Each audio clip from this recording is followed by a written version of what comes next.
पश्चिमी एशिया में इस वक्त जो कुछ भी चल रहा है वो सिर्फ ईरान और अमेरिका की लड़ाई नहीं है, बल्कि ये पूरी दुनिया की राजनीति, तेल व्यापार, समुद्री रास्तों और ग्लोबल पावर बैलेंस का सबसे बड़ा टेस्ट बन चुका है। और इस पूरे संकट के बीच अब एक ऐसा बयान आया है जिसने भारत की ताकत, भारत की डिप्लोमेसी और भारत की अंतरराष्ट्रीय हैसियत को पूरी दुनिया के सामने फिर से साबित कर दिया है।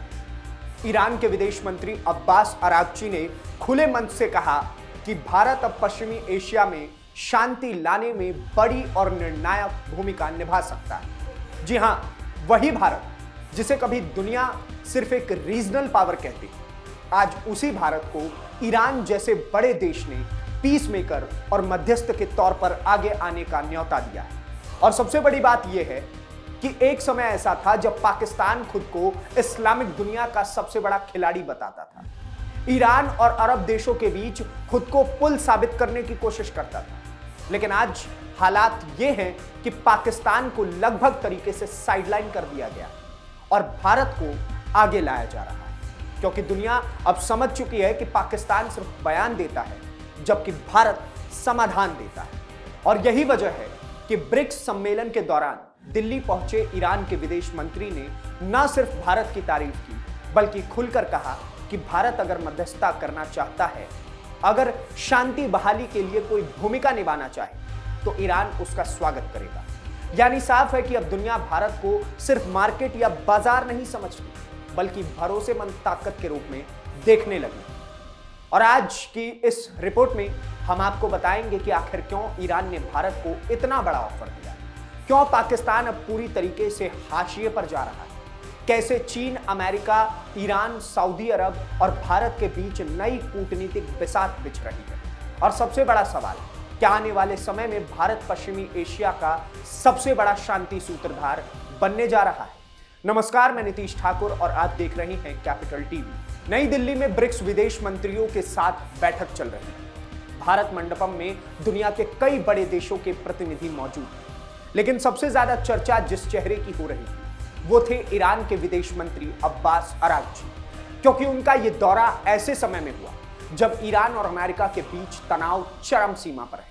हॉर्मुज जलडमरू मध्य पूरी दुनिया के लिए इस वक्त एक चिंता बना हुआ और तेल सप्लाई से लेकर युद्ध तक का खतरा मंडरा रहा है। लेकिन इस पूरे माहौल के बीच अरागची ने जो कहा, उसने पूरी दुनिया का ध्यान भारत की तरफ खींच लिया। अरागची ने साफ कहा कि पश्चिमी एशिया में शांति स्थापित करने के लिए भारत एक रचनात्मक और महत्वपूर्ण भूमिका निभा सकता है। यानी ईरान अब भारत को सिर्फ दोस्त नहीं, बल्कि भरोसेमंद मध्यस्थ के रूप में देख रहा है। सोचिए, ये वही भारत है जिसे कभी पश्चिमी एशिया की राजनीति में बहुत सीमित खिलाड़ी माना जाता था। लेकिन आज ईरान खुद कह रहा है कि अगर कोई देश इस संकट को कम कर सकता है तो वो भारत हो सकता है, क्योंकि भारत के रिश्ते अमेरिका से भी ज्यादा है, रूस से भी हैं और अरब देशों से भी उतने ही बेहतर हैं, और ईरान से तो बेहतर हैं ही। यही भारत की सबसे बड़ी ताकत है। भारत किसी का गुलाम नहीं, भारत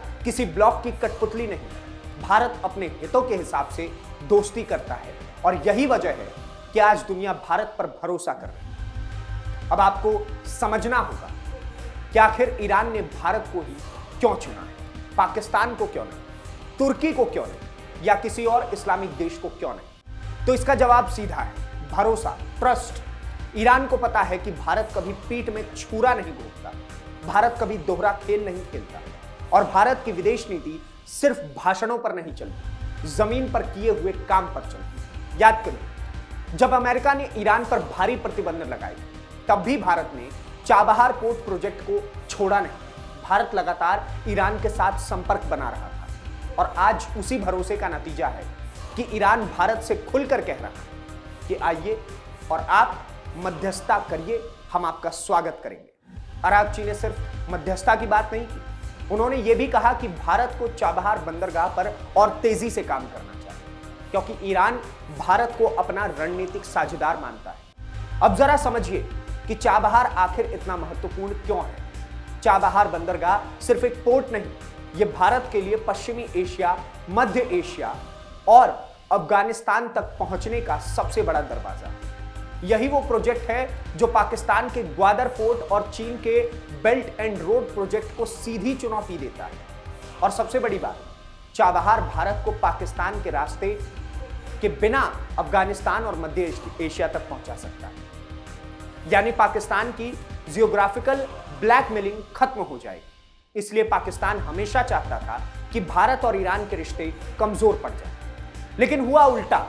आज ईरान खुद भारत को बुला रहा है और पाकिस्तान किनारे बैठा तमाशा देख रहा है। अब जरा पाकिस्तान की हालत भी समझ लीजिए, क्योंकि यही इस पूरी कहानी का सबसे बड़ा पॉलिटिकल ट्विस्ट है। एक समय था जब पाकिस्तान खुद को इस्लामिक दुनिया का नेचुरल लीडर बताता था, हर मुद्दे पर बीच में कूद पड़ता था और दावा करता था कि वो मुस्लिम देशों के बीच पुल बन सकता है, ब्रिज बन करके काम कर सकता है। लेकिन आज स्थिति यह है कि ईरान खुद पाकिस्तान की मध्यस्थता पर भरोसा नहीं कर रहा है, साफ तरीके से मना कर रहा है कि ना, हमें इन पर ट्रस्ट नहीं। अरागची ने साफ कहा है कि पाकिस्तान की कोशिशें बार बार फेल हो रही हैं, लेकिन अविश्वास बहुत ज्यादा बढ़ चुका है। यानी सीधा संदेश यह है कि पाकिस्तान कोई निर्णायक भूमिका निभाने की स्थिति में नहीं है। और इसकी वजह भी साफ है, पाकिस्तान खुद राजनीतिक संकट में आर्थिक रूप से टूट चुका है, आतंकवाद के आरोपों से घिरा हुआ है और सबसे बड़ी बात, पाकिस्तान पर अब कोई भरोसा नहीं करता। दुनिया जानती है कि पाकिस्तान एक तरफ अमेरिका से मदद मांगता है, दूसरी तरफ चीन के सामने झुकता है और तीसरी तरफ इस्लामिक दुनिया में खुद को नेता बताता है। लेकिन भारत की स्थिति बिल्कुल अलग है, बहुत डिफरेंट है।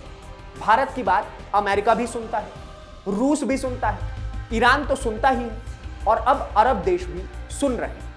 यही वजह है कि आज भारत की डिप्लोमेसी पाकिस्तान से बहुत ज्यादा ऊपर पहुंच चुकी है। अरागची ने अपने बयान में चीन का भी जिक्र किया और कहा कि चीन ने ईरान और सऊदी अरब के रिश्ते बहाल करवाने में बड़ी भूमिका निभाई। लेकिन असली बात यह है कि चीन के बावजूद ईरान अब सिर्फ और सिर्फ भारत की तरफ भी उम्मीदों से ही देख रहा है। क्यों? क्योंकि चीन पर पूरी दुनिया भरोसा नहीं करती। चीन के हर कदम के पीछे उसका आर्थिक और सामरिक एजेंडा छिपा होता है, जबकि भारत की छवि एक संतुलित और जिम्मेदार शक्ति के रूप में। भारत किसी देश पर कब्जा नहीं करना चाहता, भारत कर्ज के जाल में नहीं फंसता और ना ही फंसाता है। भारत दूसरे देशों की संप्रभुता का सम्मान करता है और यही वजह है कि भारत को विश्व मित्र कहा जाता है।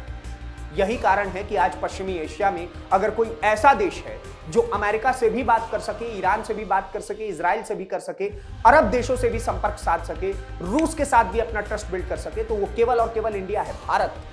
और ये कोई छोटी उपलब्धि नहीं है, ये पिछले कई वर्षों की भारतीय विदेश नीति का बहुत बड़ा परिणाम। और सबसे बड़ा सवाल यह है कि आखिर भारत के लिए इसमें फायदा क्या है? तो फायदा बहुत बड़ा है। पहला फायदा, ऊर्जा सुरक्षा। भारत दुनिया के सबसे बड़े तेल आयातकों में से एक है और स्ट्रेट ऑफ हॉर्मुज दुनिया की तेल सप्लाई का सबसे बड़ा महत्वपूर्ण रास्ता है। अगर यहां युद्ध होता है तो तेल के दाम आसमान छू जाते हैं और उसका सीधा असर भारत की अर्थव्यवस्था पर पड़ रहा है। दूसरा फायदा, रणनीतिक ताकत। अगर भारत पश्चिमी एशिया में शांति स्थापित करवाने में सफल होता है तो उसकी वैश्विक छवि और मजबूत हो। भारत सिर्फ एशिया की ताकत नहीं बल्कि दुनिया की निर्णायक शक्ति बनकर के उभरेगा। और तीसरा फायदा, चाबहार। अगर भारत और ईरान के रिश्ते और मजबूत होते तो चाबहार पोर्ट का काम और तेजी से होगा और इसके पीछे से पाकिस्तान और चीन दोनों की रणनीतिक चिंता बढ़ जाएगी। यानी ये सिर्फ डिप्लोमेसी नहीं बल्कि जियोपॉलिटिक्स का सबसे बड़ा खेल है। और अब आपको यह भी समझना होगा कि अरागची का यह बयान सिर्फ तारीफ नहीं है बल्कि एक संकेत है, एक मैसेज है। मैसेज ये कि ईरान अब भारत को सिर्फ व्यापारिक साझेदार नहीं समझता बल्कि राजनीतिक और रणनीतिक ताकत के रूप में देखता है। और दूसरी तरफ ये कि पाकिस्तान के लिए भी एक संदेश है कि अब पश्चिमी एशिया की राजनीति में उसकी हैसियत लगातार कम हो रही है। याद रखिए, दुनिया हमेशा उसी देश को सुनती है जिसके पास स्थिरता हो, ताकत हो, इकोनॉमी हो और भरोसा हो, ट्रस्ट हो।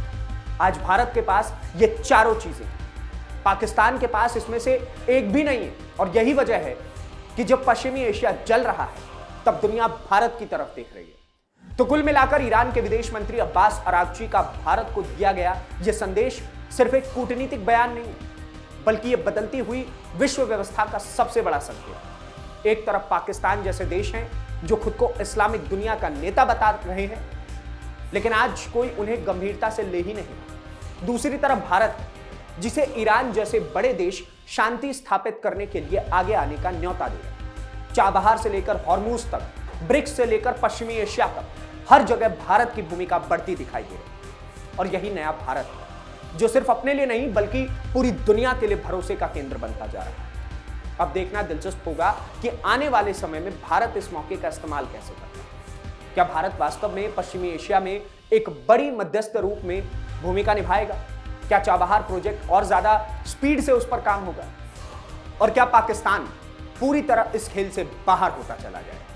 फिलहाल इतना ही। इस पूरे मुद्दे पर आपकी क्या राय है हमें कमेंट बॉक्स में जरूर बताइए, और इस प्रकार की और वीडियोस को देखने के लिए कैपिटल टीवी को सब्सक्राइब कीजिए। धन्यवाद, नमस्कार, जय हिंद, जय भारत।